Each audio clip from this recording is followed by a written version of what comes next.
সবাইকে আমন্ত্রণ জানাচ্ছি বিডি লাইভ 24 নিউজে।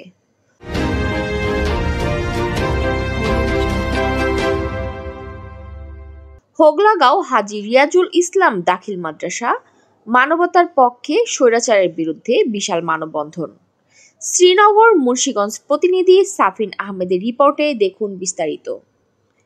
মুন্সিগঞ্জ শ্রীনগর হোগলাগাঁও হাজী রিয়াজুল ইসলাম দাখিল মাদ্রাসায় মানবতার পক্ষে স্বৈরাচারের বিরুদ্ধে এক বিশাল মানববন্ধন রোববার বেলা 11টার দিকে মানববন্ধন শুরু হয়। অবৈধ ক্ষমতা নয়, ন্যায়ের প্রতিষ্ঠা চাই। শেখ হাসিনার স্বৈর শাসনের আজ্ঞাবহ আওয়ামী লীগপন্থী অ্যাডহক কমিটির সভাপতি আব্দুর রহিম মোল্লা কিভাবে সভাপতি হলেন জানায় জনগণ।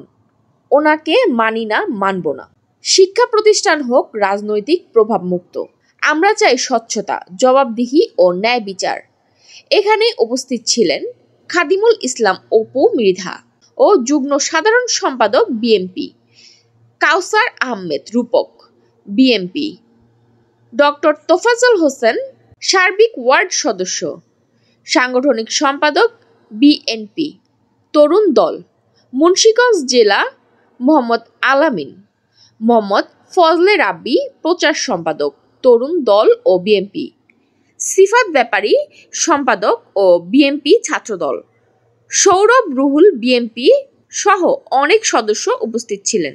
হোগলাগাঁও হাজী রিয়াজুল ইসলাম দাখিল মাদ্রাসা মানবতার পক্ষে স্বৈরাচারের বিরুদ্ধে বিশাল মানববন্ধন।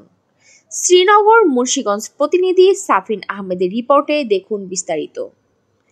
মুন্সিগঞ্জ শ্রীনগর হোগলাগাঁও হাজী রিয়াজুল ইসলাম দাখিল মাদ্রাসায় মানবতার পক্ষে স্বৈরাচারের বিরুদ্ধে এক বিশাল মানববন্ধন রোববার বেলা 11টার দিকে মানববন্ধন শুরু হয়। অবৈধ ক্ষমতা নয়, ন্যায়ের প্রতিষ্ঠা চাই।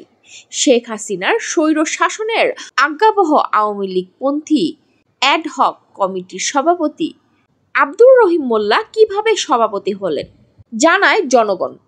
ওনাকে মানি না, মানব না। শিক্ষা প্রতিষ্ঠান হোক রাজনৈতিক প্রভাব মুক্ত। আমরা চাই স্বচ্ছতা, জবাবদিহি ও ন্যায় বিচার। এখানে উপস্থিত ছিলেন খাদিমুল ইসলাম অপু মৃধা ও যুগ্ম সাধারণ সম্পাদক বিএমপি কাউসার আহমেদ রূপক, বিএমপি ডক্টর তোফাজ্জল হোসেন সার্বিক ওয়ার্ড সদস্য, সাংগঠনিক সম্পাদক বিএনপি তরুণ দল, মুন্সিগঞ্জ জেলা মোহাম্মদ আলামিন, মোহাম্মদ ফজলে রাব্বি প্রচার সম্পাদক তরুণ দল ও বিএনপি, সিফাত ব্যাপারী সম্পাদক ও বিএনপি ছাত্রদল, সৌরভ রুহুল বিএনপি সহ অনেক সদস্য উপস্থিত ছিলেন।